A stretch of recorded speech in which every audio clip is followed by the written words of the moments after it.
Добрый день. Давайте с вами посмотрим, сделает ли партнер к вам первый шаг.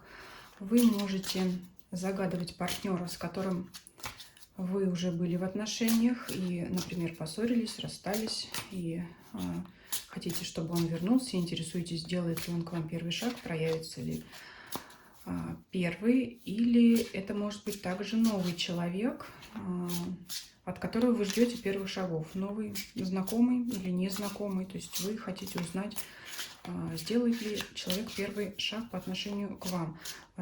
Для бывших партнеров и для нового партнера, конечно, безусловно, достаточно разные ситуации, но я буду, наверное, трактовать так более в общих чертах, чтобы для всех категорий смотрящих, скажем так, видео был ответ. Колоду взяла Таро Призма. Темная такая колода. Для кого-то может быть на свой вкус и цвет.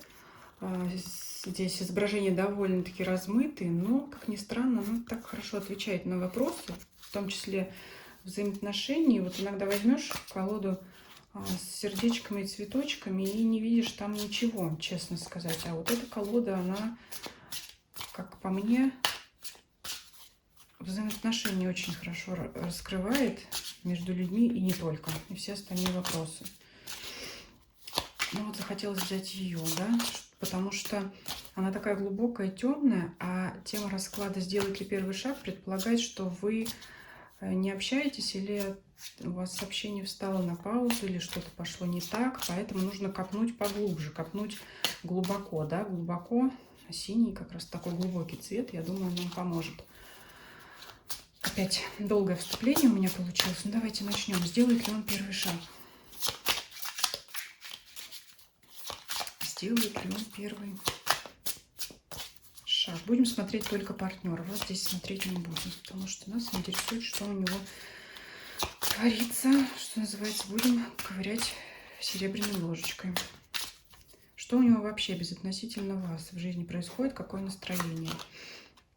Двойка кубков, он влюблен? Или она, да, смотрите на себя.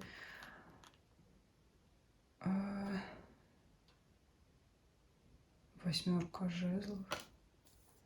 Он влюблен так, что ни о чем другом думать не может. И вообще его мотает, и мотыляет, и по дьяволу, и просто какой-то кошмар, честно говоря.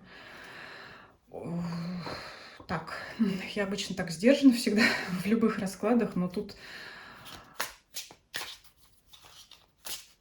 В общем, его шатает не по-детски, по дьяволу. Он так сильно влюблен, просто с утра до ночи его эти мысли крутят, дьявол. Дьявол его крутит, но это не означает, что любовь какая-то дьявольская. Это любовь, влюбленность, здесь все нормально. Просто зависимость такая, что человеку очень трудно, либо вообще невозможно уделять внимание другим. Буду подносить, потому что темная колода, уже сказала. Очень сложно уделять внимание другим вопросам, бытовым, рабочим. Ну, вот просто очень сложно. Двойка кубков – это карта любви. Восьмерка жезлов – это карта быстроты и стремительности. То есть очень яркие в нем эти чувства. Вот они в нем могут стрелять, как молния, внутри, в душе. И по карте дьявола просто все это он замыкает, этот аркан, и не дает куда-то прорваться, он не дает выхода или входа другим чувствам, эмоциям, событиям, просто не дает. Давайте посмотрим, связано ли это с вами, а то мало ли, да? Мало ли, куда он там сделает первый шаг, сделает ли вообще, связано ли это с вами.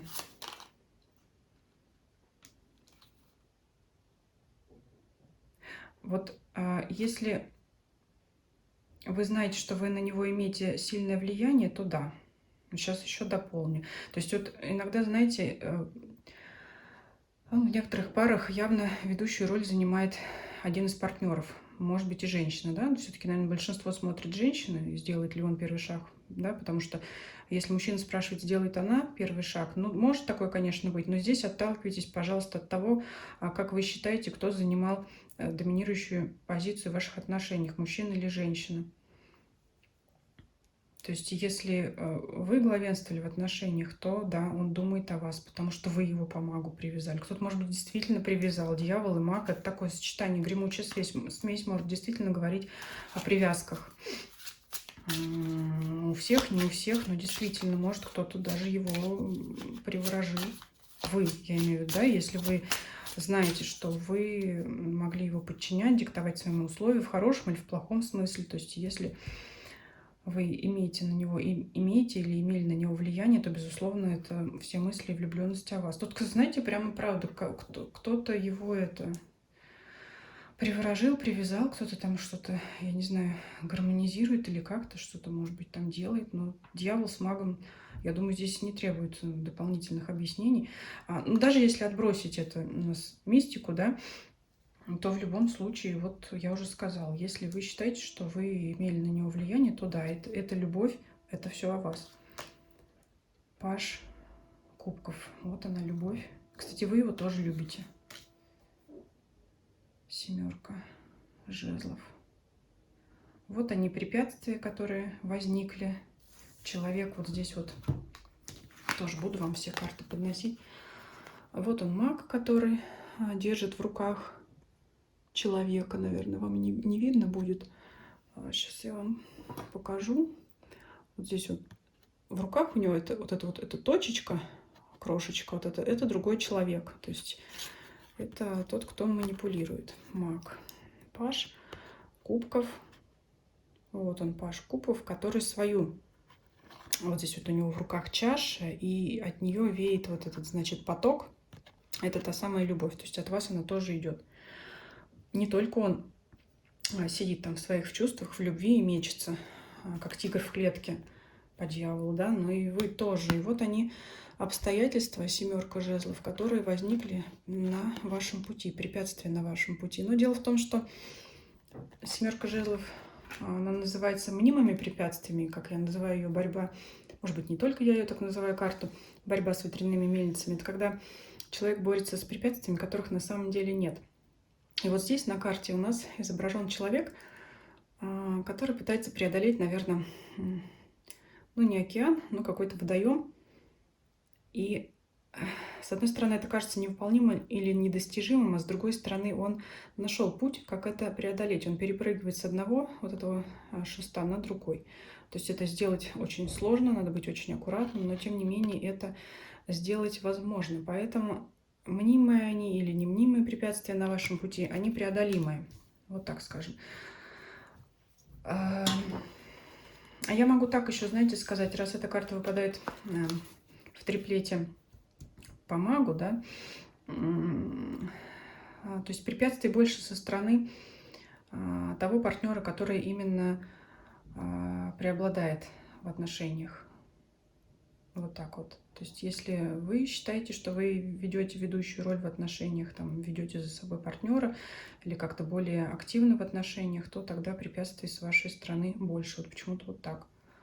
А он как вот ведомый у вас. Ну, давайте вот все-таки больше расклад для тех,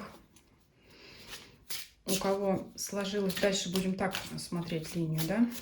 Я думаю, это для больших количества зрителей проиграется. Если у вас ведущая роль, значит, а у партнера больше ведомая роль, вот так вот.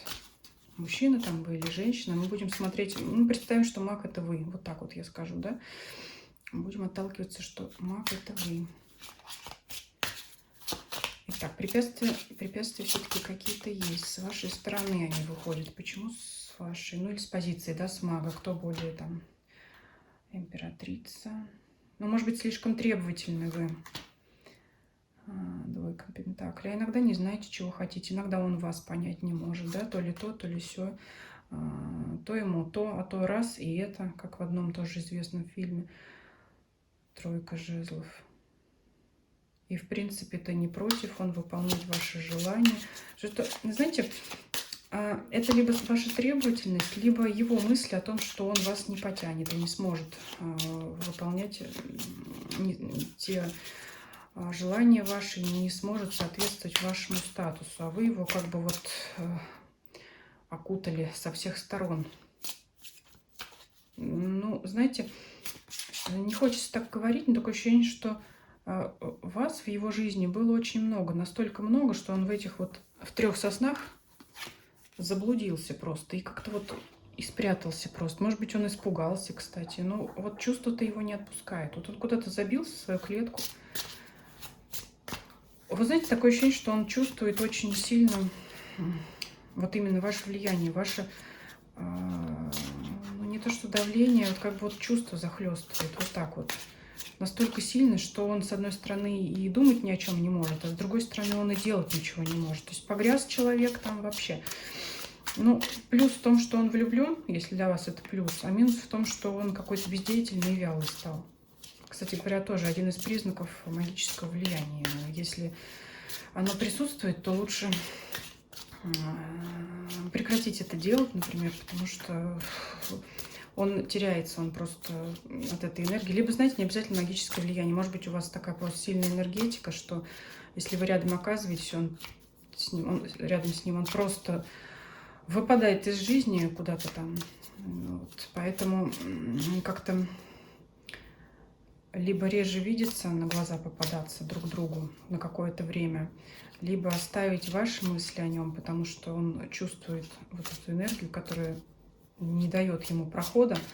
Ну, как, знаете, такое ощущение, что его как душит, как будто. Он не может ничего сделать, и любит, и действовать не может. Какая-то очень странная ситуация. Я не знаю, может быть, расклад, конечно, не всем подойдет, но вот такое идет по дьяволу и по магу, и вроде и любит, и тут же препятствия, и у него и сомнения. Вот что-то его болтает. Его как в какую-то коробку, что ли, посадили, и он сидит там, не может выбраться.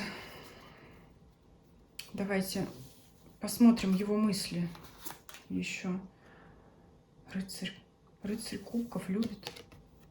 Любит. Любит больше вашего. Вы по пажу любите, а он по рыцарю любит. Как так по пажу и по рыцарю, да? Объясняю для тех, кто не знает. Вот еще, кстати, если соединить, да, такие интересные карты, если их соединить по мастям, выпадает там целая совмещенная картинка. Как любить по пажу? Ну, это больше принимать, наверное, любовь, когда человек нравится, но вы меньше этой любви показываете. Вы скорее вот как раз по магу больше властности показываете и вот своей энергетики, которая его окружает, вот так вот захлестывает. А он любит по рыцарю кубков. Это означает, что любит сильнее, потому что ранг рыцаря больше, чем ранг пажа. И вот здесь давайте еще посмотрим на изображение, да, потому что в каждой колоде такое специфическое изображение очень важны, не только ранг и масть карты.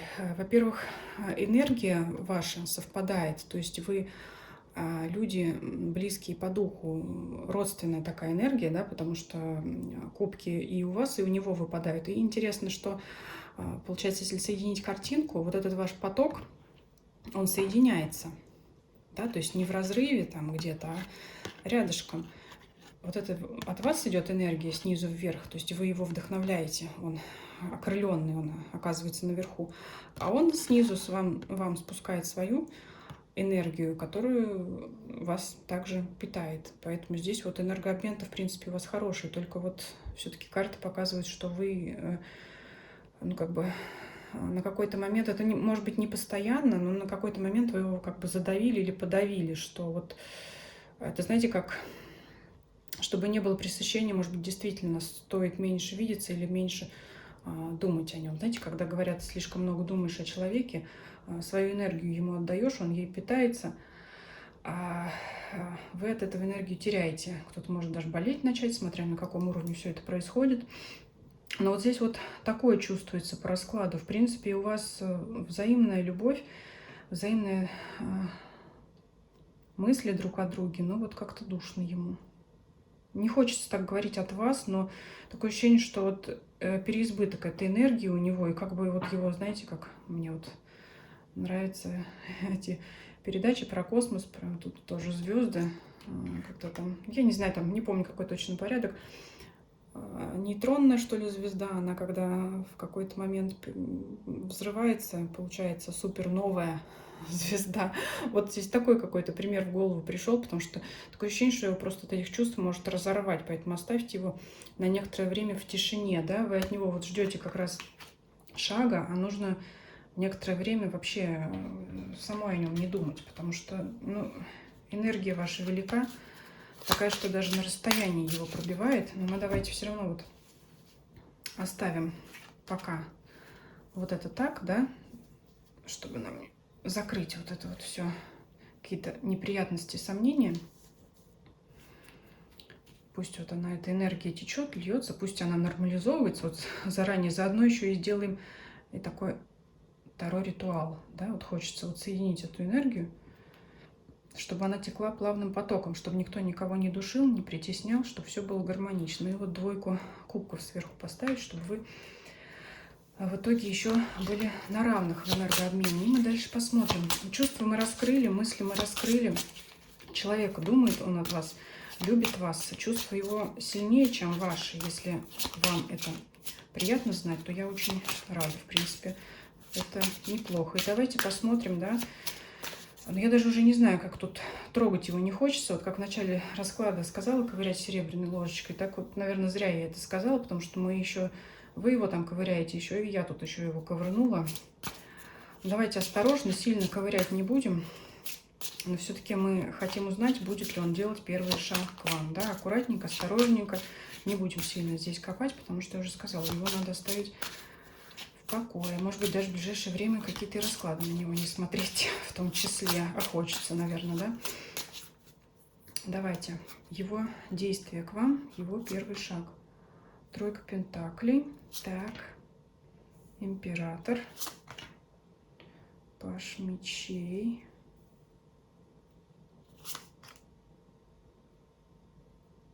Рыцарь жезлов. Пусть вот он восстанавливается. Пусть он вот тоже почувствует себя императором, как и вы там выпадали императрицей. Ему надо восстановиться, ему надо почувствовать свою уверенность, свою вот эту вот мужскую энергию, которую он прям теряет. Да? Пусть он там посидит, поморозится, Паш мечей, пусть он там как бы остынет, вот так вот скажем, остынет, силы свои восстановит, по тройке пентаклей поймет, как ему это сделать, лучше, как этот первый шаг сделать. И вот он, этот будет рыцарь жезлов, который к вам идет. Давайте тут рассмотрим. Я здесь вижу человека. Вам, наверное, видно плохо. Карты такие специфические. Вот здесь его ноги, если вам видно. Тут вот рука, вот тут вот идет голова. И его эта энергия, которую он восстановит, накопит, она его поднимет, сама даст ему силы сделать к вам первый шаг. Но рыцарь жезлов — это, конечно, активный человек, который идет вперед. В данном случае идет вперед по направлению к вам. Но для этого вам нужно самой пока перестать о нем думать. Конечно же, не предпринимать ни в коем случае самой никаких действий. Ему надо восстановить свой статус. И как бы даже, знаете, может быть, даже физические силы. У него нет сил просто идти к вам. Любит, хочет, но не может. Просто вот он там весь в каше варится, и больше я ковырять его не буду, потому что мне, честно говоря, его даже жалко. Вот, поэтому я думаю, что на ваш вопрос я ответила. Рыцарь жезлов — это активный человек, энергии много, но откуда ее взять, когда у него ее нет? Вот пусть он ее восстанавливает. Пожар мечей мы прячем, потому что надо ему побыть одному, действительно. И он это сделает наилучшим образом, каким-то, может быть, неординарным, потому что тройка пентаклей — это карта мастерства, это когда человек как-то действует не банально, это может быть карта такая творческая, то есть, может быть, как-то придет к вам не так, как всегда, но и больше, я говорю, ковырять его не будем. Поэтому желаю, чтобы в вашей паре наладилась гармония, чтобы все нормализовалось и не было энергетических перекосов. Вот такой был расклад. Спасибо вам за просмотр. Ставьте лайки, если вам видео понравилось. Пишите ваши комментарии о вашей ситуации. Похоже это на вашу ситуацию или нет. Делитесь видео со своими знакомыми, друзьями, для для которых данная информация может быть актуальна. Подписывайтесь, кто не подписан. Также подписывайтесь на канал Дзен Телеграм. Ссылки на них есть в описании канала, чтобы нам с вами не потеряться в случае чего, в случае там изменений каких-то на видеоплатформах, чтобы был тот самый энергообмен между мной, делающей расклады, и вами, принимающих эти расклады, или не принимающих, на все волю вашу, конечно. И всем спасибо за просмотр, всем до свидания.